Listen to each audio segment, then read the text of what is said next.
하나님의 은혜가 여러분들 가운데 함께 하시기를 주님의 이름으로 축원합니다. 이 엔겔이라고 하는 곳에서도 다윗이 사울을 살렸던 사건이 있습니다. 죽일 수 있는 곳이었었는데 충분히 죽일 수 있는 상황이었어요. 왜냐하면 동굴 속에 사울이 홀로 들어왔었는데 그 안에, 그 동굴 안에 다윗과 다윗을 따르는 사람들이 들어와 있었거든요. 또 오늘 본문의 말씀에 보면 다시 이제 사울을 죽일 수 있는 절호의 기회, 오늘 본문의 말씀에 보면 하나님께서 죽일 수 있는 기회를 주셨다라고 볼 수 있어요. 왜냐하면 사울과 주변에 있는 사람들이 얼마나 깊이 잠들었는지 여기 12절에서 뭐라고 말씀하시느냐 하면 여호와께서 그들을 깊이 잠들게 하셨으므로, 얼마나 깊이 잤으면 사람들이 왔다 갔다 하는 것을 느끼는 사람이 아무도 없겠어요. 사울도 그렇고 사울 곁을 지키는 군대 장관 아브넬도 그렇고 그 주변의 백성들 3,000명이 그곳에 모여 있었는데 그 중심에, 그 중앙에 사울, 이 다윗과 아비새가 들어가기까지 아무도 몰랐던 겁니다. 하나님께서 그 사람들을 다 깊이 잠들게 하셨기 때문에 사실은 다윗이 사울에게 이르는 동안 아무도 깨닫지 못했다는 얘기는 그 상황도 여호와께서 어쩌면 이 사울을 죽일 수 있는 기회를 다윗에게 허락했다, 그렇게 볼 수 있는 거죠.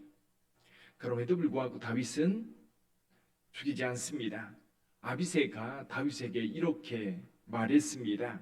8절에 보니까 하나님이 오늘 당신의 원수를 당신의 손에 넘기셨나이다. 내가 창으로 단번에 그를 죽이겠다. 두 번 찌를 일이 없을 겁니다. 그랬더니 다윗이 지난번과 동일하게 대답을 합니다. 다윗이 아비새에게 이르되 죽이지 말라. 누구든지 손을 들어 여호와의 기름 부음 받은 자를 치면 죄가 없겠느냐. 그러면서 다윗이 한 이야기가 있습니다. 한번 읽어볼까요? 10절 말씀입니다.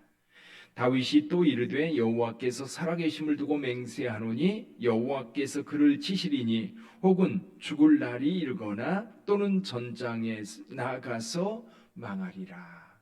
하나님의 심판이 임할거다. 누군가 의로운 자를 하나님이 보호하시고 불의한 자를 하나님께서 치신다면 하나님께서 하나님의 때에 그를 치실 거라는 거예요. 자, 여기 하나님께서 그를 치실 때 그 죽는 날이 갑자기 이르거나 아니면 전장에서 이를 텐데 하나님께서 심판하는 그 상황, 여러분 그 나발이라고 하는 사람 다윗을 모욕했었지요. 그래서 다윗이 그를 죽이려고 쫓아가다가 아비가일 때문에 그가 이 나발을 죽이지 않았고 그 집안을 보존하게 됩니다. 자, 그 상황에서도 다윗은 아마 깊이 깨달았을 거예요. 그 일이 있은 후 나발은 몸이 굳어져서 열흘 만에 죽습니다. 이 사건을 통해서도 사실 다윗이 직접 손대지 않아도 하나님께서 치신다면, 하나님께서 심판하신다면 아마 그들은 하나님에 의해서 그의 생명이 다하게 될 거예요. 오늘도 마찬가지입니다. 오늘날도 저와 여러분들이 신앙생활하면서 여러분 하나님께 모든 심판과 그리고 원수 갚음과 또 하나님께서 행하는 모든 일에 대해서 우리는 전적으로 그 주권을 맡겨드려야 돼요. 특히 다윗이 여기서 주께서 기름 부어 세운 자, 그를 손대기를 하나님은 원하시지 않는다는 겁니다. 어쩌면 이것이 다윗의 신앙이기도 하고요. 다윗이 믿음 생활하고 하나님을 믿는 믿음 가운데 있을 때에 하나님께서 기름 부어 세운 자는 나를 죽이는 원수로 할지라도 손대지 않겠다. 여러분 신앙생활 하다 보면요, 이런 원칙들이 있어요. 내가 주일은 반드시 지킨다. 내가 11조는 반드시 하나님 앞에 드린다. 이런 것처럼 내가 하나님 앞에 신앙의 어떤 기준들을 가지고 지켜갈 것.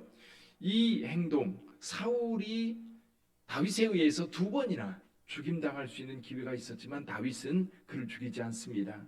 나름대로 하나님이 기름 부어 세운 자를 손대지 않겠다. 신앙의 기준이거든요. 그래서 다윗은 철저하게 하나님의 권위를 인정하고 하나님께서 세우신 그 하나님의 종에 대한 분명한 확신을 가지고 있는 거예요. 그래서 다윗은 여기에서도 그냥 물병과 창만 가지고 떠나게 됩니다. 다윗은 사울의 생명을 귀히 여겼던 것처럼 다윗이 사울에게도 내 생명을 귀히 여겨달라고. 근데 사실은 다윗은 사울에게 그 요청을 하지 않고 하나님께 그 요청을 해요. 하나님께서 내 생명을 지켜주실 거다. 24절 한번 읽어볼까요? 24절 같이 읽어봅니다. 오늘 왕의 생명을 내가 중히 여긴 것 같이 내 생명을 여호와께서 중히 여기셔서 모든 환난에서 나를 구하여 내시기를 바라나이다 하니라. 지금 사울은 계속해서 다윗을 죽이려고 쫓아다니고 있습니다.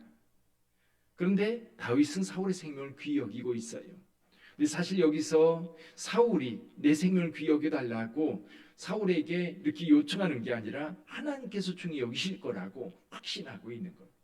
사실 우리가 신앙생활하면서 어떤 내가 이렇게 하면 하나님께서도 이렇게 나에게 행할 거라고 하는 그런 확신들이 있어요. 내가 이렇게 하나님을 잘 섬기고 하나님의 뜻을 따라 살면 하나님께서 나의 삶에도 역사하실 것을 믿지요.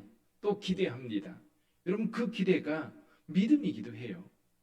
여기 다윗은 이렇게 위험한 삶을 살고 있지만 하나님께서 다윗이 사울의 생명, 하나님의 권위 때문에 사울의 생명을 귀히 여기고 있지. 귀히 여기는 그것 때문에 다윗의 생명을 누가 지켜줘요? 하나님께서 지켜주실 거라고 확신하고 있어. 저와 여러분들이 신앙생활하면서도 그런 것 같아요. 우리가 하나님 앞에 전적으로 의지한다고 하는 것은 하나님의 보호하심, 하나님의 축복, 그리고 하나님께서 우리를 영원한 생명으로 이끄실 거라고 하는 확신이 있기 때문에 믿습니다. 만약에 그런 확신이 없다면 하나님을 믿겠어요? 그렇죠? 그렇게 하나님께서 역사를 통해서 많은 사람들을 지켜주셨고 그들의 소원을 이루어 주셨고 뿐만 아니라 또 많은 하나님의 사람들을 통해서 하나님의 놀라운 일들을 이루어 오셨어요.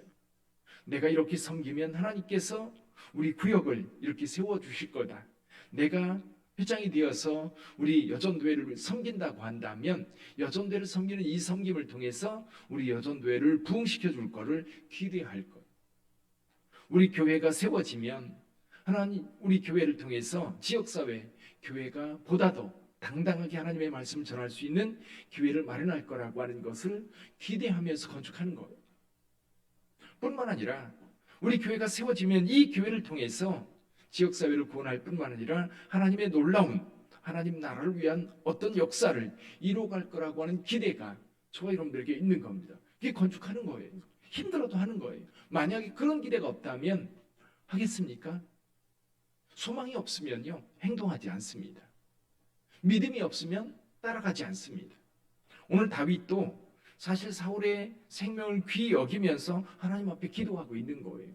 하나님, 내가 이렇게 사울의 생명을 귀히 여겼다면 하나님께서 내 생명 귀하게 여겨주세요.